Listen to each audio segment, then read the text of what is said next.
भारतीय संस्कृति के अनेक पावन त्योहारों में होली का त्यौहार बड़ा मुख्य त्यौहार है।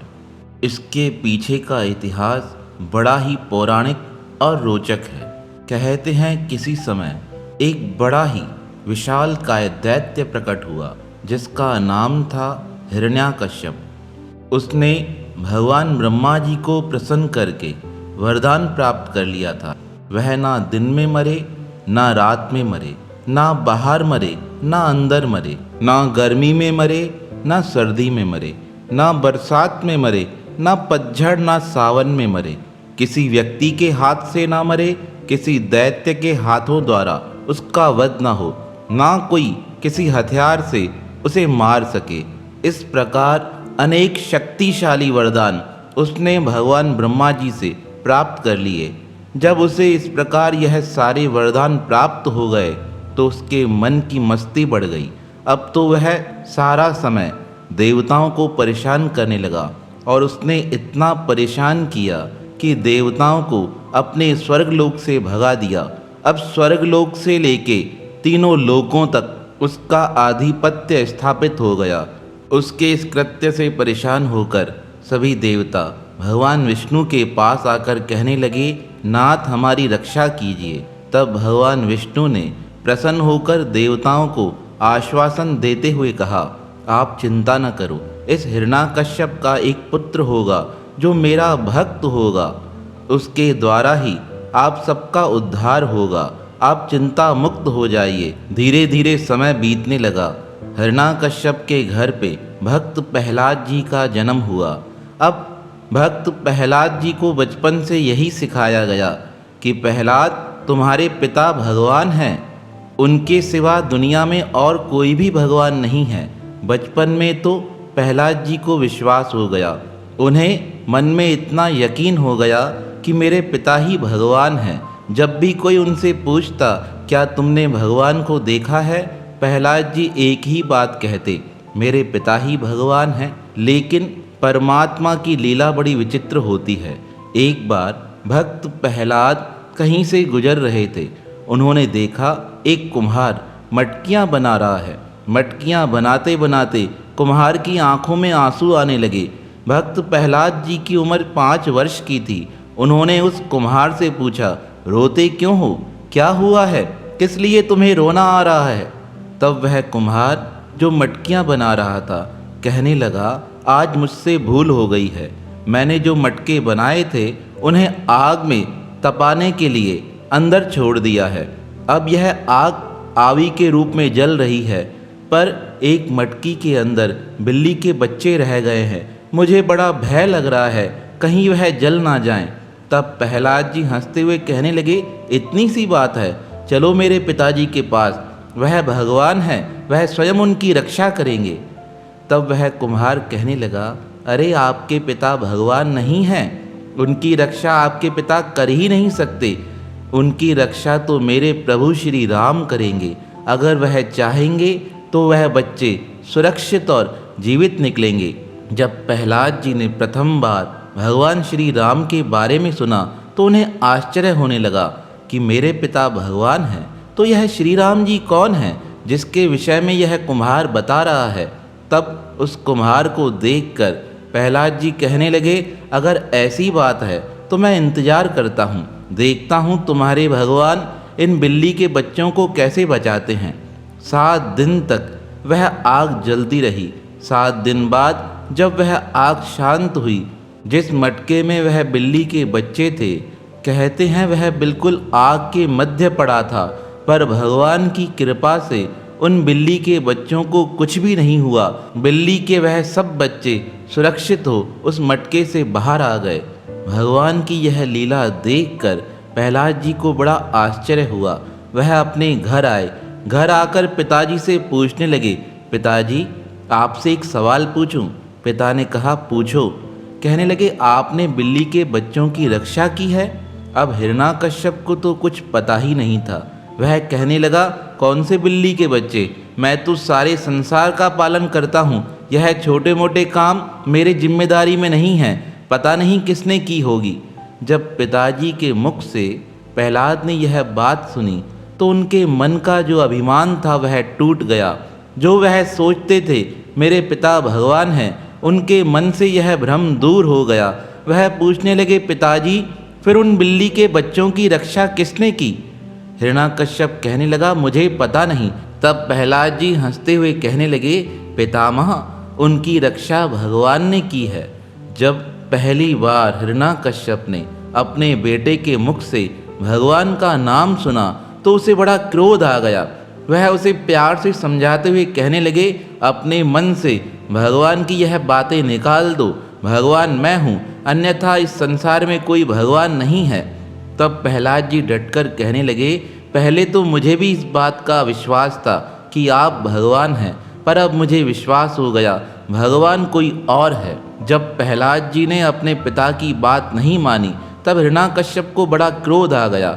उसने बड़े प्रयास किए अपने बेटे को मरवाने के लिए, पर जिसके ऊपर भगवान का हाथ होता है उसके जीवन में कोई तकलीफ आ ही नहीं सकती है। प्रहलाद जी परमात्मा का एक चमत्कार देख चुके थे। अब तो उनका प्रेम भगवान के प्रति बढ़ता ही गया। उनके जीवन में बचपन से ही संतों की कृपा के संस्कार उत्पन्न हो चुके थे। अब तो वह सारा दिन परमात्मा का स्मरण करने लगे। हिरण्याकश्यप ने बड़ा प्रयास किया कि उनका पुत्र उनके समान परमात्मा से द्वेष करे। हिरण्याकश्यप भगवान से इसलिए द्वेष करता था क्योंकि भगवान विष्णु ने उसके भाई हिरण्याक्ष का वध किया था। अपने भाई का बदला लेने के लिए हिरण्याकश्यप ने बड़े प्रयास किए, पर उसका हर प्रयास निष्फल हो जाता था। पर अब तो भगवान की कृपा से उसके घर पे ही भक्त का जन्म हो चुका था।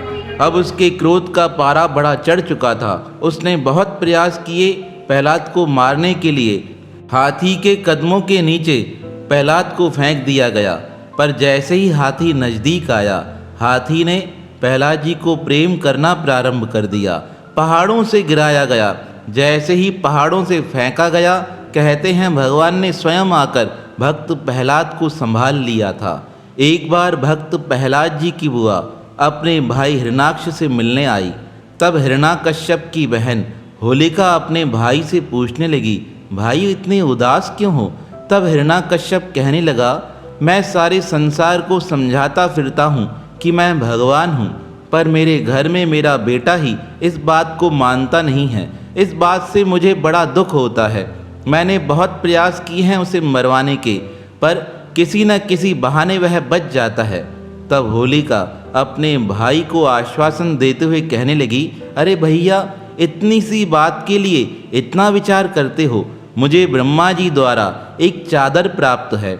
मैं वह चादर पहनकर अगर आग में बैठ जाऊंगी तो मुझे तो कुछ नहीं होगा, पर मेरे आसपास के जितने लोग हैं वह सब भस्म हो जाएंगे। आप चिंता न करो, मैं प्रहलाद जी को अपने साथ आग में बिठा दूंगी। मुझे तो वह चादर बचा लेगी और प्रहलाद जी जलकर समाप्त हो जाएंगे। अपनी बहन की यह बातें सुनकर हिरण्याकश्यप कहने लगा, जितना जल्दी हो सके यह काम कीजिए। अब होलिका ने बहुत सारी लकड़ियां इकट्ठी की और लकड़ियां इकट्ठी करके प्रहलाद को अपने पास बुलाकर कहने लगी, हे पुत्र प्रहलाद, चलो मैं तुम्हें एक अच्छे स्थान पर घुमाकर आती हूँ। मेरे साथ रहना, किसी से कुछ कहना नहीं, मेरी गोदी में ही बैठे रहना। इस प्रकार वह प्रहलाद को गोदी में बिठाकर आग में बैठ गई। लोगों ने आग लगा दी। जैसे ही आग लगना प्रारंभ हुई, अब होलिका ने ब्रह्मा जी द्वारा प्राप्त वह चादर अपने तन पर ओढ़ ली। पर कहते हैं ना, जो भगवान के भक्त होते हैं उनकी रक्षा तो परमात्मा स्वयं करते हैं। जैसे जैसे आग बढ़ने लगी, प्रहलाद जी की चिंता अब परमात्मा को होने लगी। परमात्मा ने एक विचित्र खेल किया। बड़े जोर से हवा चली और हवा इतनी जोर से थी जो होलिका के तन पर चादर चढ़ी हुई थी वह चादर होलिका के शरीर से उतरकर भक्त प्रहलाद के शरीर पर आ गई। और जैसे ही वह चादर भक्त प्रहलाद के शरीर पर आई, अब भक्त प्रहलाद तो बच गए और होलिका उस आग में जलकर भस्म हो गई। जैसे ही आग समाप्त हुई, भक्त प्रहलाद बाहर आ गए। उन्होंने अपने पिता से पूछा, पिताजी मेरी बुआ कहाँ है? हिरण्याकश्यप ने जब यह चमत्कार देखा, मेरे बेटे का तो कुछ हुआ नहीं, मेरी बहन ही भस्म हो गई। तब उसे बहुत क्रोध आ गया और उसने क्रोध में आकर अपने पुत्र से कहा, तुझे अपने परमात्मा पर इतना यकीन है? तू कहता है हर जगह परमात्मा है। तब प्रहलाद जी हाथ जोड़कर कहने लगे, पिताजी, आप में, मुझ में, समस्त संसार में राम व्याप्त हैं। आप जहाँ उन्हें याद करेंगे वह वहाँ प्रकट हो जाएंगे। देखिए किस प्रकार उन्होंने आज मेरी रक्षा की है। अपने बेटे की यह बातें सुनकर हिरण्याकश्यप को बड़ा क्रोध आया। तब उसने अपनी शक्ति से घर में स्थापित एक खंबे को बड़ा जोर से गर्म कर दिया और गर्म करते हुए कहने लगे, देख वह खंबा बड़ा जोर से तप रहा है, तो उसे जाकर अपने हृदय से लगा दे। अगर तेरे परमात्मा उसमें होंगे तो वह तुझे बचाने के लिए प्रकट हो जाएंगे। प्रहलाद जी ने जब देखा मेरे पिता ने एक खंबे को तपा दिया है, पहले तो उनके मन में भय हुआ, मैं इस जलते हुए खंबे को अपने आलिंगन में कैसे संभालूं। पर धीरे धीरे उनका ध्यान उस खंबे के नीचे की ओर गया। नीचे देखकर वह हैरान हो गए। एक छोटी सी चींटी उस तपते हुए खंबे के ऊपर की ओर जा रही थी। प्रहलाद जी को यकीन हो गया यह परमात्मा का कुछ इशारा है।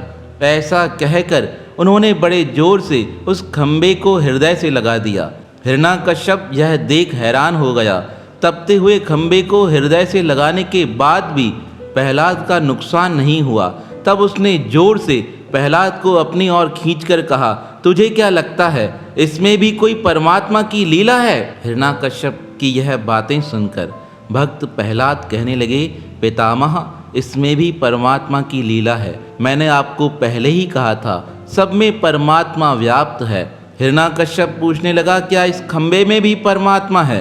प्रहलाद जी ने कहा, इस खंबे में भी परमात्मा है। प्रहलाद की ओर देखकर हिरण्याकश्यप ने कहा, क्या तेरा परमात्मा इसमें से प्रकट हो जाएगा? प्रहलाद जी कहने लगे, अगर सच्चे मन से तुम पुकार करोगे तो अवश्य प्रकट हो जाएगा। इस प्रकार हिरण्याकश्यप का क्रोध बढ़ता गया और उसने अपनी गदा से एक प्रहार किया उस खंबे पे, और जैसे ही खंबे पर प्रहार हुआ, कहते हैं भगवान नरसिंह उस खंबे से प्रकट हो गए। जैसे ही नरसिंह रूप में भगवान विष्णु उस खंबे से प्रकट हुए, उन्हें देखकर हिरण्याकश्यप भयभीत हो गया। भगवान नरसिंह का रूप इतना विशाल था, उन्होंने अपने दोनों हाथों में हिरण्याकश्यप को पकड़ लिया और हिरण्याकश्यप को उठा एक चौखट पर आकर बैठ गए और देखते देखते उन्होंने हिरण्याकश्यप का पेट फाड़ दिया। जैसे जैसे पेट फाड़ते जा रहे थे, उन्होंने हिरण्याकश्यप से कहा, तुमने वरदान लिया था, ना दिन में मरोगे, ना रात में मरोगे, ना अंदर मरोगे, ना बाहर मरोगे, ना अस्त्र से मरोगे, ना शस्त्र से मरोगे, ना तुम्हें इंसान मार सकेगा, ना कोई जानवर मार सकेगा। देखो यह सारे प्रण मैंने पूरे कर दिए। मैं तुम्हें घर की चौखट पे बैठकर मार रहा हूँ। ना तुम ऊपर मर रहे हो, ना नीचे हो, तुम मेरी गोद में हो। ना दिन है ना रात है, इस समय संध्या का समय है। ना अंदर हो ना बाहर हो, ना किसी अस्त्र से मार रहा हूँ, ना किसी शस्त्र से मार रहा हूँ। ना तो मैं पूरा इंसान हूँ और ना ही कोई जानवर हूँ, ना कोई पूर्ण दैत्य हूँ और ना ही कोई दानव हूँ, क्योंकि मैं परमात्मा हूँ। इस प्रकार कहते कहते भगवान ने अपने नखों से हिरण्याकश्यप का वध कर दिया। तो इस प्रकार यह पौराणिक इतिहास होली के पावन दिन से जुड़ा हुआ है। भक्त प्रहलाद जी के बचने की खुशी में भक्तों ने बड़े उत्साह के साथ वह होली का दिवस मनाया था। अन्य कथाओं के अनुसार कहते हैं आज के दिन वृंदावन में भगवान श्री कृष्ण और राधिका जी ने होली का पावन पर्व मनाया था।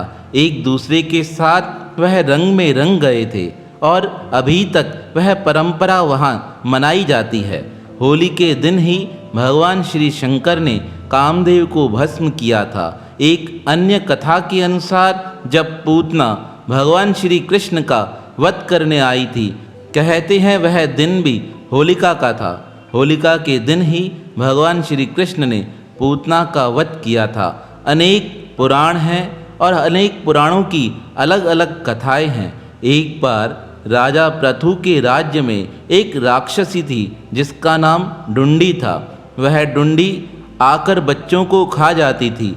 राजा पृथु इस बात से बड़े परेशान थे कि मेरे राज्य में आकर एक राक्षसी बच्चों को उठाकर खा जाती है। उससे बचने के लिए उन्होंने अनेक उपाय किए। तब किसी संत ने बताया, बच्चों के द्वारा ही उसका वध होगा। राजा पृथु पूछने लगे, कैसे होगा? तब संत जी ने बताया, एक जगह बहुत सारे बच्चे लकड़ियां इकट्ठा करके आग लगाएं और उसके पास में जोर जोर से नाचने लगे। तब वह राक्षसी उनको खाने के लिए वहां जैसे ही आएगी, आग को देखकर वह आग में भस्म हो जाएगी। राजा पृथु ने यही उपाय किया। अपने नगर के बच्चों को बुलाकर उन्होंने लकड़ियां इकट्ठी कराकर आग लगवाई। अब बच्चे इंतजार करने लगे। वह जोर जोर से नाचते और गाने लगे। तभी राक्षसी डुंडी वहां प्रकट हुई। जैसे ही वह आग के नजदीक आई, कहते हैं आग में उसका शरीर भस्म हो गया। इस प्रकार राजा पृथु की वह समस्या भी दूर हो गई। जिस दिन राजा पृथु ने यह उपाय किया था, वह दिन भी होलिका का था। तो होलिका के दिन से हमारे भारतीय संस्कृति में अनेक इतिहास पुराण जुड़े हुए हैं।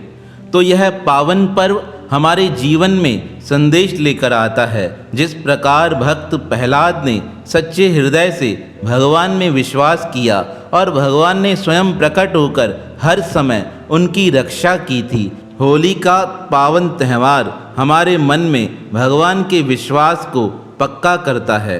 तो हम आज के दिन को बड़े उत्साह के साथ मनाएं, क्योंकि यह त्यौहार हमारे जीवन में नए संदेश लेकर आते हैं। यह पावन संदेश हमारे जीवन को उज्जवल बनाते हैं, भगवान के प्रति हमारी आस्था बढ़ाते हैं। तो होली के पावन पर्व की आप सबको अनंत अनंत बधाई हो, बधाई हो, बधाई हो।